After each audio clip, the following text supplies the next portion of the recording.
Hello everyone, good morning दोस्तों। आज 11 मई है। जैसा कि आप जानते हैं 9 और 10 मई को यूपी पीजीटी की परीक्षा संपन्न हुई है और जितने भी विषयों की परीक्षा संपन्न हुई है, जो क्वेश्चन पेपर निकल कर सामने आए हैं उनको आपने देखा ही होगा।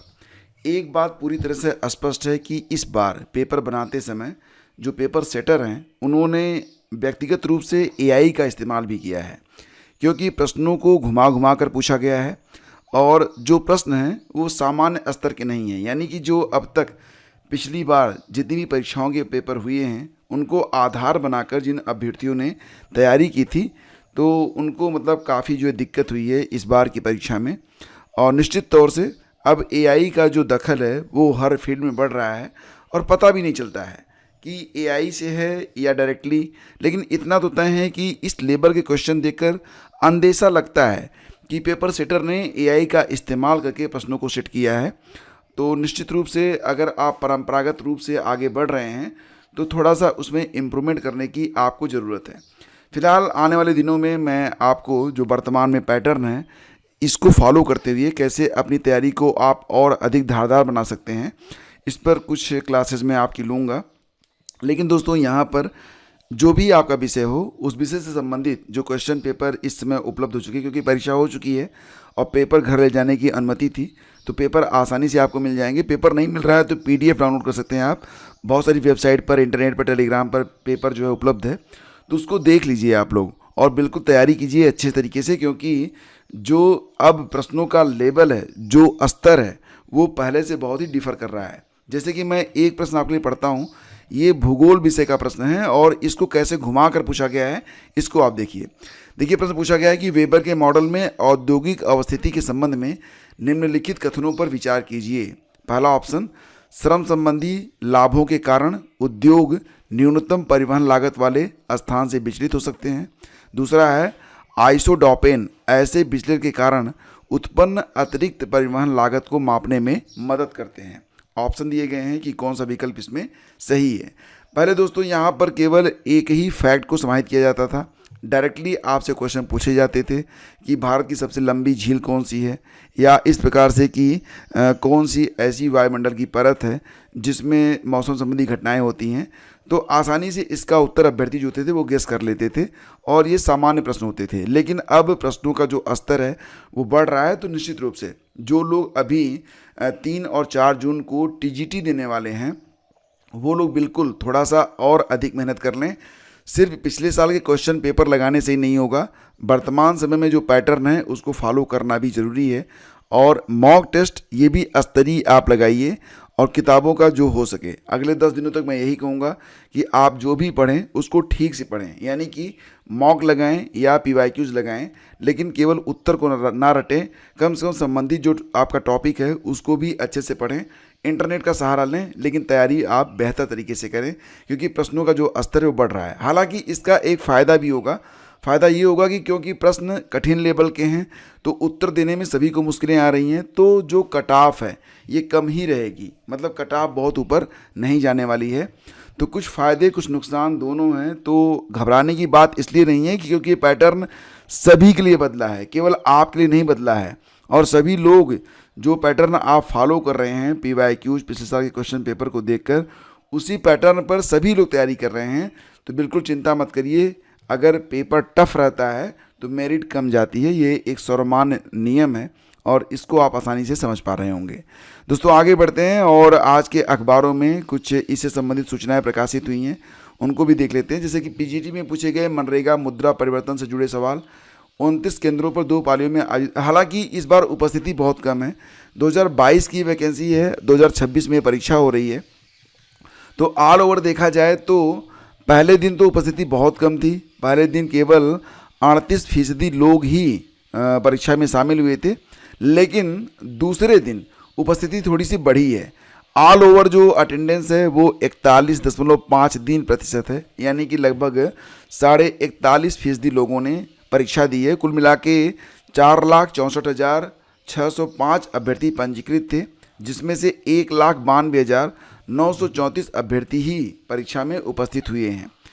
तो इस प्रकार से जो उपस्थिति है वो कम भी हुई है, बहुत सारे लोग चयनित भी हो चुके होंगे। तो मैं आपसे ये कहना चाहता हूँ कि आपको घबराने की ज़रूरत नहीं है। अगर आप आगामी परीक्षाओं में शामिल हो रहे हैं तो थोड़ी सी मेहनत तो ज़्यादा कीजिए, लेकिन घबराइए मत, क्योंकि पेपर जो टफ आ रहा है तो सभी के लिए आ रहा है। और निश्चित रूप से ऐसा प्रतीत होता है कि अब पेपर सेट करते समय जो पेपर सेटर हैं वो एआई का भी इस्तेमाल कर रहे हैं, और एआई निश्चित रूप से बहुत अधिक हेल्प करता है पेपर सेटर्स की प्रश्नों को थोड़ा सा डिफ़िकल्ट करने में। ठीक है, तो राजस्थान केंद्रीय विद्यालय यानी कि एनआईआरएफ की ओर से, सेंट्रल यूनिवर्सिटी ऑफ राजस्थान से कुछ शिक्षक भर्तियां आई हुई हैं। ये जो शिक्षक भर्तियां हैं दोस्तों, ये केंद्रीय विश्वविद्यालय राजस्थान की ओर से हैं। इसमें आचार्य के 6 पद हैं, सह आचार्य के 7 पद हैं यानी कि एसोसिएट प्रोफेसर के, और असिस्टेंट प्रोफेसर के 11 पद हैं।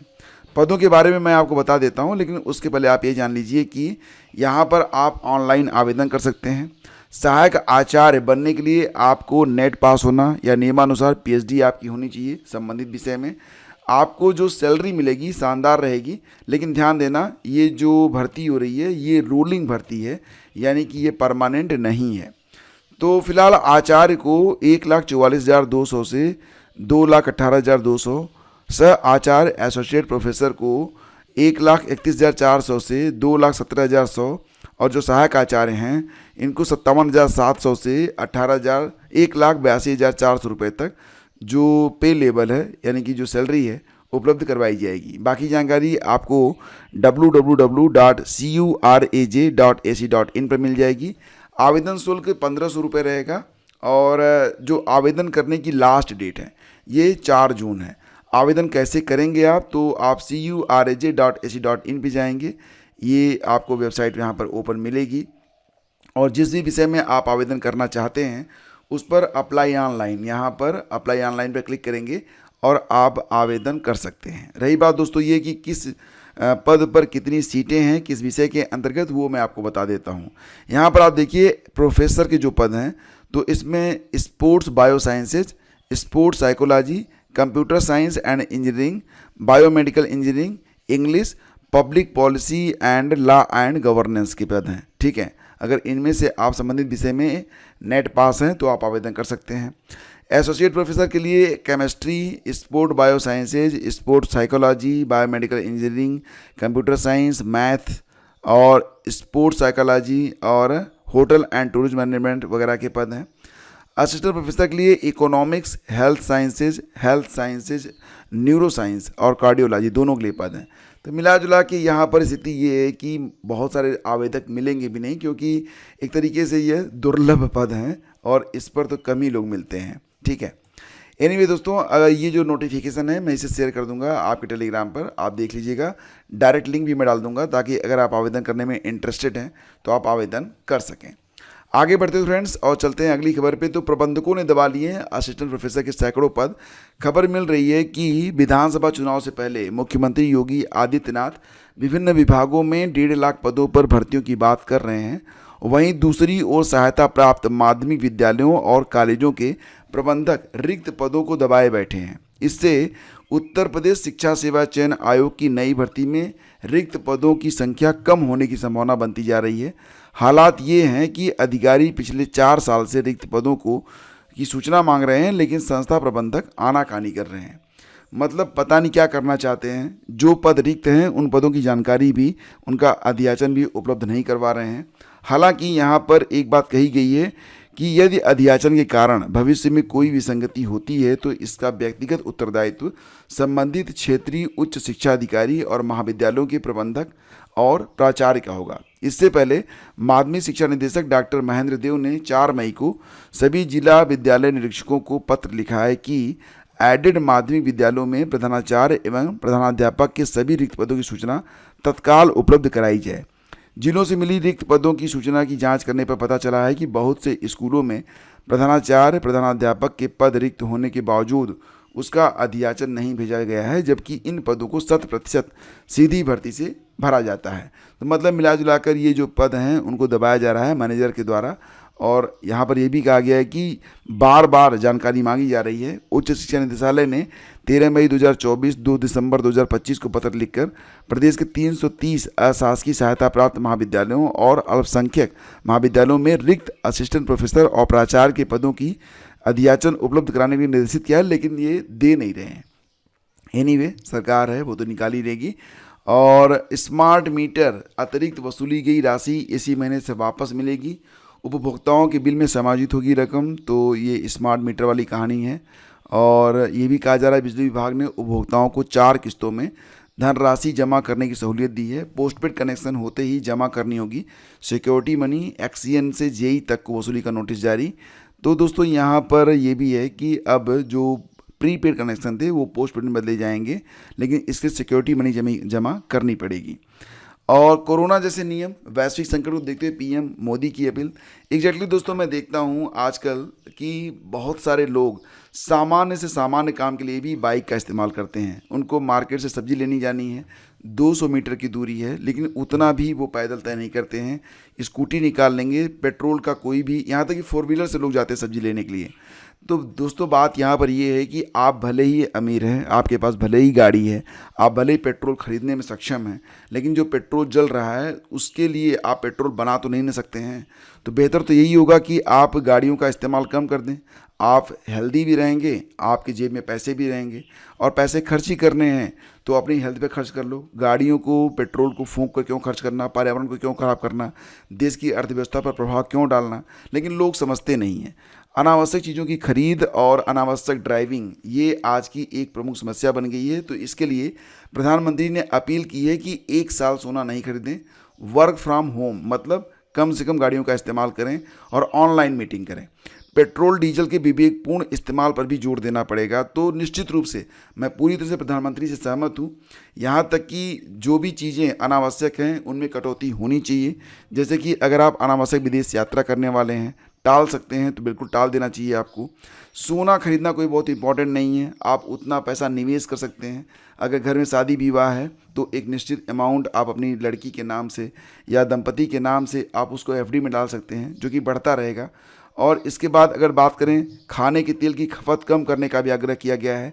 मेड इन इंडिया जूते, बैग, एसेसरीज जैसी रोज़मर्रा की चीज़ों में मेड इन इंडिया और स्थानीय उत्पादों को प्राथमिकता देने की बात कही गई है। केमिकल मुक्त खेती की बात की गई है।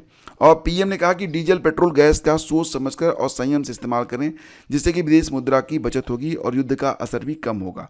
मैं पूरी तरह से सहमत हूँ। सबसे पहले तो मैं अपील करना चाहूँगा अपने उन प्यारे प्यारे जो यहाँ के हमारे मेंबर्स हैं। दोस्तों मैं आपसे कहना चाहूँगा कि अगर आपका मार्केट बहुत दूर नहीं है और कम से कम 1 किलोमीटर से ज़्यादा दूर है, तो मैं आपको कोई सलाह नहीं दूंगा, आप विवेक का इस्तेमाल करें। लेकिन प्रयास करें कि आप शेयर्ड जो व्हीकल होते हैं उसका इस्तेमाल करें। ऑटो वगैरह जाते रहते हैं, उसमें बैठ के जाएं।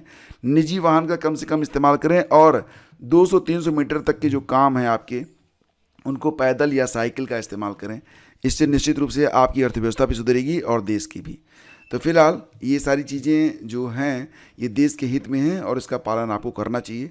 शेष मिलते हैं आपसे अगले वीडियो में कल से, यानी कि जैसा कि आप लोग जान रहे हैं कि एस्टरडे मैंने आप लोगों को जीआईसी, जीडीसी स्वास्थ्य शिक्षा अधिकारी के लिए मॉक टेस्ट उपलब्ध करवाने शुरू कर दिए हैं।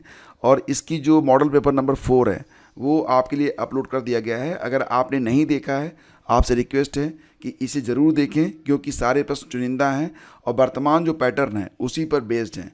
तो एक भी प्रश्न आपका या एक भी मॉक टेस्ट आपका छूटना नहीं चाहिए।